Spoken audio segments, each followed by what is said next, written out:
Lena pushed the check toward me. Take it. This ends cleanly. I stared at the number. You're paying me to disappear. It's not like that, she said, voice calm. I'm getting married. To who? My throat burned. You won't even say his name. Ethan Cross, she replied. My family approved. It's settled. I laughed once. 7 years, Lena. I planned my life with you. Her eyes flickered. You planned. I needed security. So I was a risk. I asked. You were temporary, she said quietly. The word cut deeper than the check. Did you ever love me? She didn't answer. Mr. Walker cleared his throat. Son, you should be grateful. I looked at him. Grateful for what? For honesty, he said. You never belonged in our world. I worked every day, I snapped. I built everything I had. And it still wasn't enough, he replied. This money is mercy. I turned back to Lena. Is this what you want? She nodded. I want peace. So you buy it with my silence? I asked. Please, she said. Don't make this harder. I felt small. I felt erased. If I don't take it. Mr. Walker leaned forward. You'll lose anyway. I picked up the check. My hand shook. Congratulations, I said. Lena whispered, I'm sorry. Don't be, I replied. You already decided. I stood, chair scraping. No one stopped me. As I walked out, the paper felt heavy in my pocket.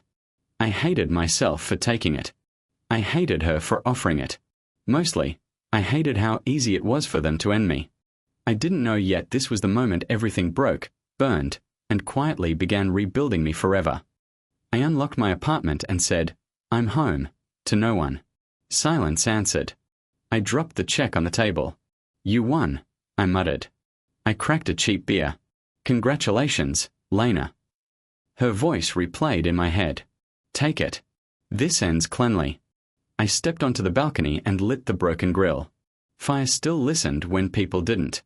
Pathetic, I told myself. Drinking alone now. I threw meat on the grate. At least you don't lie. My phone buzzed. Marcus said, Don't hang up. I wasn't going to, I said. I've got nothing left. You walked away, he snapped. That's different. I was bought, I replied. Same thing. Bullshit, Marcus said. You chose easy pain. I swallowed beer. I chose survival. You chose fear, he said. I stared at the flame. I loved her. And you forgot you, he said. That hurt more than the check. I don't know who I am now, I said. Marcus sighed. You're the guy who never quits. I quit today, I whispered. No, he said. You paused. Smoke filled my lungs. My head spun. I sat on the floor, back against the grill. My grandfather's voice surfaced. Watch the heat. Read the signs. Numbers followed. Lines, trends, timing. Fire and markets. Control and patience. I laughed weakly. Too late, old man. My vision blurred. The grill hissed. The beer slipped. I thought of smoke rising and numbers falling into place. Then everything went dark. I welcomed the blackout, hoping sleep would silence regret, shame, anger, and the memory of choosing money over myself forever. I woke up and said, Something's wrong. My head felt clear. Too clear. No hangover. I asked myself. I opened my laptop. Let's test you. Charts moved like fire patterns. Buy here, I whispered. I clicked confirm. My heart raced. I lit the grill. Same rule, I said. Control the heat. Ribs sizzled. I adjusted vents. Don't rush. The numbers climbed. That's not normal. Smoke curled. Neither is this. A voice said, You cooking at midnight? I turned. Who are you? Claire Morgan, she said. Food blog. This smells illegal. Then don't eat, I replied. She smiled. Prove it's worth it. I cut a rib. Try. She chewed. Damn. Who taught you? My grandfather, I said. Fire and patience. She laughed. You hiding out here? I'm rebuilding, I said. She pointed at my screen. Stocks. They talk, I said. You listen. She raised a brow. You're insane. Maybe, I said. Or awake. My phone buzzed. I read the alert. It doubled. Claire blinked. What doubled? Everything, I said. She shook her head. I'm writing about you. Do it, I said. I won't beg. She left saying, You'll regret being quiet. I stared at the fire and screen. I'm done chasing, I told myself. I closed the app I grow. For the first time since Lena, I smiled, knowing this rebirth was real, earned, and only the beginning. I promised myself no one would ever buy my silence again, because fire and numbers had given me a voice, a future, and a reason to stand tall alone without begging, apologizing, or shrinking for love that never respected me from this moment. I stopped sleeping. Screens glowed. Again, I said. Marcus asked, You alive? Barely, I replied. But look. Numbers stacked. That's another win. Thousands don't turn into millions like this, he said. They do if you listen, I answered. I rented a corner legally. Permits clean, I told the clerk. Fire drew people. What is this place? They asked. Food, I said. Honest. A suit laughed nearby. Street grills don't last. I faced him. Want a plate? He smirked. Victor Shaw. Investor. I don't care, I said. He chewed, paused. You got skill. So? I asked. Join me, Victor said. I scale killers. I don't sell myself, I replied. He smiled. You will. I won't, I said. Days blurred. Trades closed. Smoke rose. Victor returned. You're dangerous. I'm busy, I said. Inside the exchange, voices drifted. Cross is bleeding, someone whispered. Ethan, another asked. My chest stayed calm. Interesting, I muttered. Marcus said, That's her guy. I know, I replied. You okay? He asked. I'm clear, I said. Finally. Victor leaned close. You entering big leagues? Quietly, I answered. Why? He asked. Positioning, I said. I watched screens and flames together. I'm not finished, I told myself. I stepped forward, choosing the same battlefield as Ethan, not chasing revenge, but preparing moves, patience, timing, and the long game I was built to win. I heard the market bell ring. Play smart, I whispered. Fire popped. Money moved. I felt no rush, only focus. Losing once taught me restraint. Winning now demanded silence, distance, and control. I nodded, accepting this rise would stay cold, deliberate, and unstoppable. Nothing mattered except preparation and patience before inevitable collision ahead. I checked the guest list and said, Open the gates. Sophie asked, You ready? I've been ready, I replied. The grills flared under clean lights. A voice froze me. Is that you? I turned. Hello, Lena. Her smile cracked. This is your event. Yes, I said. Eat or leave. Ethan laughed. Street barbecue at an investor night. I said, Try it. He sneered. I prefer real cuisine. Sophie leaned in. He owns the venue. Lena whispered, You didn't tell me. I didn't have to, I said. Ethan scoffed. Who are you, really? I cook, I said. I trade. He stiffened. Trade what? Markets, I replied. Sophie added, Successfully. Lena touched my arm. Can we talk? No, I said. Her eyes widened. Just 5 minutes. You sold my time already, I replied. Ethan snapped. Show some respect. I smiled. Earn it. Guests watched. Heat climbed.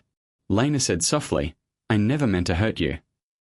I answered, Meaning doesn't change damage. Sophie said, The numbers just closed. I nodded. Good. Ethan frowned. What numbers? Not yours, I said. I stepped away from the fire. Lena followed. Please. I didn't turn. Goodbye. I walked out steady, feeling something shift. Behind me, silence spread. For the first time, she watched me leave, lost, realizing the man she paid to disappear now controlled the room, the fire, and his own future.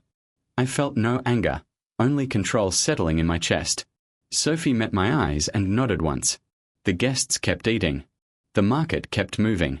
Lena stayed frozen. I didn't look back again, because power, once reclaimed, demands distance, discipline, and the courage to keep walking forward alone without fear, regret, hesitation, excuses, weakness.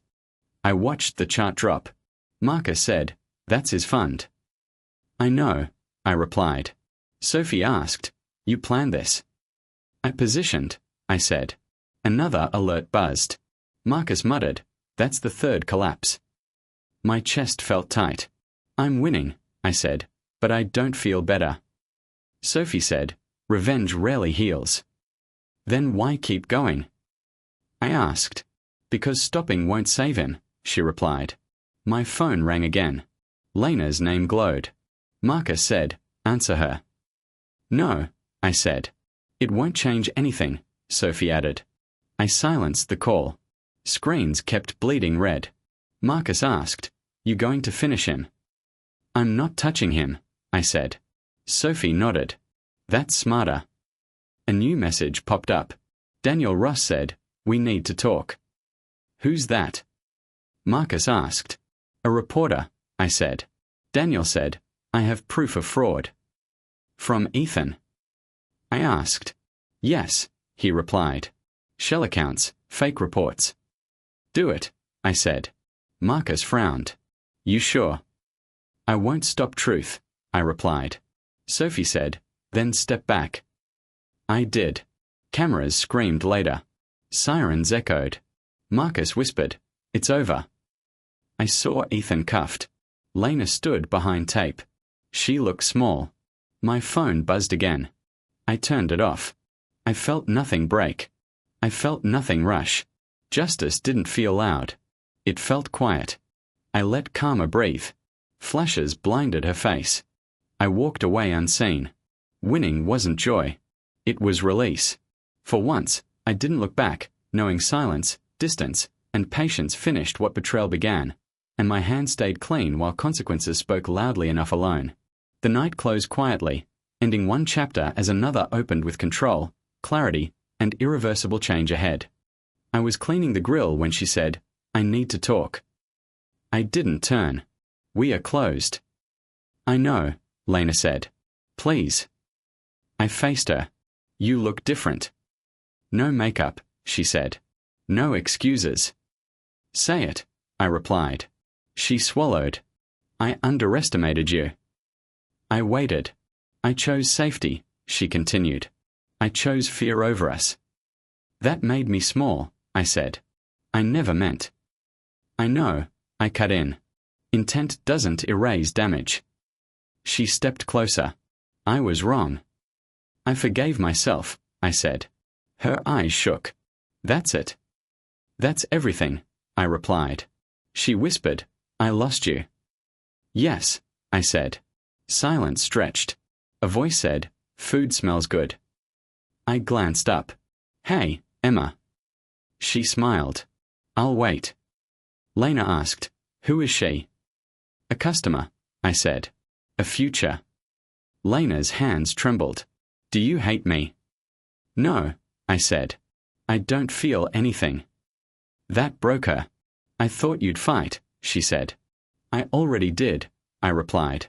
She nodded slowly. "Goodbye." "Goodbye," I echoed. She left quietly. Emma said, "You okay?" "Yes," I said. "Finally." I served a plate. Fire crackled. I felt light. Revenge wasn't loud. It was choosing peace, choosing growth, and choosing people who never needed to buy my silence or my worth ever again. I watched smoke rise and knew endings could be gentle. Losing her didn't end me. Finding myself did.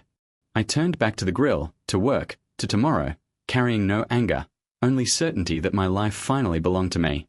That peace was the real apology I waited for at last now. I unlocked the doors and said, "We are open." Sophie smiled. Flagship day. Marcus said, "And you didn't sleep." "I never do," I replied. My phone buzzed. I said, "Execute." Sophie checked the screen.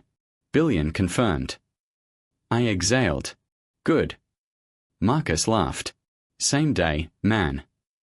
I flipped meat. Timing matters. A guest asked, "You the owner?" "Yes," I said. "Investor too?" he asked. "Yes," I replied. Fire cracked. Screens glowed behind glass. Sophie said, "You look calm." "I earned it," I said. Marcus asked, "You thinking about her?" "No," I replied. "Not angry," he pushed. "Not anymore," I said. I plated brisket. Emma said, "Proud of you." "Stay hungry," I told her. She nodded. A reporter asked, "How'd you survive betrayal?" "I listened," I said. "To what?" "Fire," I replied. "Numbers." "And pain?" he asked. "Yes," I said. Marcus whispered, "You won." "I changed," I answered. I looked around. Laughter replaced silence. I remembered checks, nights, smoke, charts. None owned me. I said, "This is my name now." Sophie asked, "What name?" "The one I built," I replied. Fire rose. Screens flashed. I stood steady. No revenge. No begging. Just control. Just peace. I held the tongs and whispered, "I'm done running." Smoke climbed. Money moved. Life obeyed. I was no longer broken. I was forged.